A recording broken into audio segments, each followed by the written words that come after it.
नवीन लग्न झाल्यानंतर आजूबाजूचे लोक, राहण्याचं ठिकाण, संपूर्ण रुटीन, लाईफस्टाईल आणि आपण स्वतः देखील पूर्णपणे बदलून जातो. मग ह्या बदलांना सामोरे जाताना बऱ्याचदा मानसिक तणाव येऊ शकतो. मलाही यायचा. मग अशा कोणत्या चुका आहेत ज्या केल्यामुळे हा तणाव वाढू शकतो? त्या चुका मी केलेल्या आहेत, पण तुम्ही करू नये असं मला वाटतंय आणि म्हणूनच मी हा व्हिडिओ करायचं ठरवलंय. तर त्या कोणत्या चुका आहेत हे जर तुम्हाला जाणून घ्यायचं असेल तर हा व्हिडिओ संपूर्ण पहा. नमस्कार मंडळी, मी सायली, तुमची जवळची मैत्रीण. तर प्रत्येक मुलीच्या आयुष्याला कलाटणी देणारी फेज म्हणजे लग्न. लग्नानंतर आपल्याला अचानक नवीन लोकांमध्ये, नव्या लाईफस्टाईलमध्ये तर जावंच लागतं. सोबतच भरपूर अशा कार्यक्रमांना सुद्धा सामोरं जावं लागतं. मग तो पहिला सण, पहिल्यांदा माहेरी जाणे, सासरी येणे, असे बरेच कार्यक्रम वर्षभर होतच राहतात. आणि या सगळ्यात आपल्या दिनचर्येवर बराच मोठा परिणाम होतो आणि त्यातूनच हार्मोन्स इम्बॅलन्स व्हायला सुरुवात होते. मग ह्या सगळ्या धावपळीत आपण स्वतःला कितपत आणि कुठे कुठे रेस्ट देऊ शकतो ती द्यायला हवी. स्वतःला आराम देणं विसरायचं नाही. काहीही झालं तरी आपले हार्मोन्स कसे व्यवस्थित बॅलन्स्ड राहतील याचा विचार करायचा. कारण सुरुवात होते थायरॉईडपासून. थायरॉईड झाला की मग PCOD, त्यानंतर पिरियड्स इरेग्युलर व्हायला लागतात, आपली चिडचिड वाढायला लागते आणि अशीच आपली तब्येत हळूहळू खालावली जाते. फक्त हार्मोन्सकडे आपण दुर्लक्ष करतो, आपल्या लाईफस्टाईलकडे आपण दुर्लक्ष करतो, स्वतःचं व्यवस्थित आपण डाएट घेत नाही, त्यानंतर एक्सरसाइजकडे आपण अगदी सोयीस्करित्या दुर्लक्ष करतो आणि नुसता इकडून तिकडे तिकडून इकडे पळत राहतो. ना आपल्या मेंदूला शांतता भासते, ना आपल्या शरीराला आराम मिळतो. त्यामुळं सगळ्यात पहिली गोष्ट करायची आहे की स्वतःच्या डाएटकडे आणि स्वतःच्या लाईफस्टाईलकडे पूर्णपणे व्यवस्थित लक्ष द्यायचा. आता हे सगळे कार्यक्रम आटपून झाल्यानंतर जेव्हा आपण हळूहळू घरामध्ये रुळायला लागतो तेव्हा आपल्या आजूबाजूला एखादी तरी व्यक्ती असते जी टॉक्सिक असते किंवा आपल्याला तिचं पटेन असं होतं. तेव्हा सगळ्यात मोठी चूक आपण काय करतो माहिती आहे? त्या व्यक्तीच्या बारीक सारीक गोष्टींपासून मोठमोठ्या गोष्टींचं निरीक्षण करायला लागतो आणि स्वतःला त्रास करून घेतो. आपल्याला बऱ्याच अशा गोष्टी कळायला लागतात ज्या ह्या आधी आपल्याला कधी माहितीच नसतात, आपण अनुभवल्या सुद्धा नसतात आणि आपल्यासाठी ते सगळं खूप नवीन असतं. पण समोरचा व्यक्ती वर्षानुवर्षे तसंच वागत आलेला असतो, त्यामुळे त्यात त्याला काहीच गैर वाटत नाही किंवा वेगळं वाटत नसतं. आपल्यासाठी ते सगळं नवीन असतं आणि त्या क्युरिओसिटी पोटी आपण त्याकडे इतकं लक्ष देतो की त्याचा आपल्याला त्रास व्हायला लागतो आणि आपण त्या चक्रव्यूहमध्ये अडकायला लागतो. मग अशा वेळेला थोडीशी मॅच्युरिटी दाखवून त्याकडे दुर्लक्ष करायचं आणि त्या कचाट्यात अडकून पडण्यापेक्षा त्यातून बाहेर कसं येता येईल ह्याकडे लक्ष द्यायचं. अशा गोष्टींपासून किंवा अशा लोकांपासून जितकं दूर राहता येईल तेवढं दूर राहायचं. पण काही वेळेला असे लोक किंवा अशा गोष्टी आपल्या घरातच असतात, मग दूर राहणं शक्य होत नसतं. मग काय करायचं? तर स्वतःचा फोकस जरासा शिफ्ट करून स्वतःच्या ग्रोथकडे आणायचा. सगळी कर्तव्य आपण पूर्ण करायची, प्रत्येकाला वेळेला आपण मदत करायची, मात्र स्वतःवरचा फोकस न हलवता सर्व काही करायचं. आपल्या कामावरचा, शिक्षणावरचा किंवा जर तुम्ही हाऊसवाईफ असाल तर स्वतःच्या ग्रोथवरचा फोकस अजिबात हलू द्यायचा नाही. आपला फोकस आपल्या शिक्षणावरून, नोकरीवरून किंवा स्वतःच्या ग्रोथवरून जर हलला तर त्याला परत आणण्यासाठी आपल्याला खूप जास्त कष्ट घ्यावे लागतात.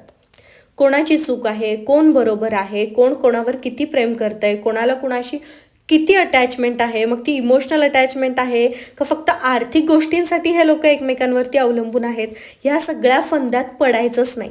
आपल्या मुलींचा हा स्वभाव असतो की आपण स्वतःचं सगळं सोडून एखाद्या नव्या ठिकाणी गेल्यानंतर त्या घराला, त्या ठिकाणाला आपलंसं करायला जातो, रमायला बघतो तिथे आणि मग आपल्याला हळूहळू वाटू लागतं की आपण ह्यांना इतकं प्रेम देतोय तर समोरून सुद्धा आपल्याला तेवढंच प्रेम मिळायला पाहिजे. त्यामुळे या चक्रव्यूहमध्ये अडकायचंच नाही. हां, मान्य आहे की हे आपलं नवीन घर आहे, ही लोकंसुद्धा आपलीच आहेत, म्हणूनच त्यांना वेळेला आपण सगळी मदत करायची आहे, त्यांच्यासोबत आपण छानच राहायचं आहे. पण स्वतःचं सगळं विसरून त्या गोष्टीमध्ये घुसायचं नाही. कारण काय होतं माहिती आहे, हातामधून 4-5 वर्ष कशी आणि कुठं निघून जातात ना कळतच नाही आणि लगेचच मग आपण एका वेगळ्या फेजमध्ये जातो, आपण आई होतो, बऱ्याच गोष्टी असतात पुढे. त्यामुळे ही जी लग्नानंतरची 2-3 वर्ष आहेत ना त्यामध्ये स्वतःवरचा फोकस अजिबात हलून द्यायचा नाही. एकदा जर तो हल्ला तर सगळंच गणित बिघडत जातं. त्यानंतर तिसरी चूक कोणती माहिती आहे? ती आपल्या अजिबात लक्षात येत नाही. खूप वर्षानंतर आपल्याला ते समजतं. काय होतं माहिती आहे? बाहेरच्या आणि घरच्या कामांचा आपल्याला लोड व्हायला लागतो. आपण ऑफिसचंही काम करतो, घरातलंही काम करतो, किंवा जर आपण गृहिणी असू तर आपण पूर्णपणे कामांमध्ये स्वतःला झोकून देतो आणि इतकं आपण त्यामध्ये गुरफटतो की आपण स्वतःकडे अजिबातच लक्ष देत नाही. आपल्या हातातून दिवस वर्ष निघून जातात आणि मग आपल्या लक्षात येतं की अरे, आपण तर आहे तिथेच राहिलोय, आपण अजिबातच पुढे गेलो नाही. आणि त्यामुळे खूप जास्त चांगलं बनण्याची खरंच गरज नसते. स्वतःसाठी आदर्श बनलं पाहिजे, स्वतःची काळजी घेतली पाहिजे आणि स्वतःला होतंय तितकंच काम केलं पाहिजे. जर आपण बाहेरसुद्धा आणि घरीसुद्धा मशीनसारखे सतत काम करत राहिलो, नको त्या कामांना वेळ देत राहिलो, तर स्वतःच्या विचारांची उंची कशी वाढेल? त्या विचारांच्या उंचीकडे सुद्धा लक्ष दिलं पाहिजे ना, त्यावरती सुद्धा काम केलं पाहिजे. हां बाबा, जी अगदीच महत्त्वाची गोष्ट आहे त्या क्षणाला ते करणं गरजेचंच आहे, तरच ती करावी. आणि आपल्या वैयक्तिक सुधारणेकडे सुद्धा थोडंसं लक्ष द्यायला हवं. ज्या काही परंपरा चालीरीती आहेत त्या अगदी मनोभावे करायच्या, त्यातून येणारी पॉझिटिव्ह एनर्जी घ्यायची, स्वतःच्या प्रगतीसाठीच प्रयत्नात राहायचं, आपल्या वाट्याला आलेली सर्व कर्तव्य करायची आणि जोडीदाराकडे, त्याच्या प्रगतीकडे, संसार सुखकर होण्याच्या गोष्टींकडे लक्ष द्यायचं. उगाचच लहान सहान किंवा लिमिटेड गोष्टींमध्ये जर आपण अडकून पडलो तर आपण कधीच वेगळं काहीच करू शकणार नाही, आपण तिथंच राहू. जितकं व्यवस्थित आपण आपलं रुटीन सेट करू तितकी छान आपली तब्येत राहील, मनाने देखील आपण फ्रेश राहू. पण त्यासाठी आपल्याला आपलं मन प्रोडक्टिव्ह गोष्टींमध्ये गुंतवावं लागेल. तुम्हाला माहिती आहे, आपण कोण आहोत हे आपण विसरून जातो. आजूबाजूच्या लोकांना आपलं जग आपण मानून बसतो. सगळी नाती, घरातली कामं ही आपल्या आयुष्याच्या रुटीनचा भाग आहेत, आपलं आयुष्य नव्हे. त्यामुळे स्वतःचं एक प्रोडक्टिव्ह रुटीन बनवायचं, सगळीकडे वेळ वाटून द्यायचा. स्वतःच्या पर्सनल ग्रोथसाठी जी काही कामं आपण करणार आहोत त्यांनाही वेळ तितकाच द्यायला हवा. नाहीतर नंतर असं वाटेल की आपण स्वतःसाठी काहीच केलं नाही आणि त्याचा पश्चाताप खूप मोठा असेल. प्रत्येकाकडे काही ना काहीतरी खूप छान करण्याची कुवत असते, फक्त स्वतःला स्वतःचं अटेन्शन द्यायची गरज असते. आपलं वेगळेपण ओळखून कामाला लागूयात, काहीतरी वेगळं करून दाखवूयात. काय बरोबर ना? पटतंय ना?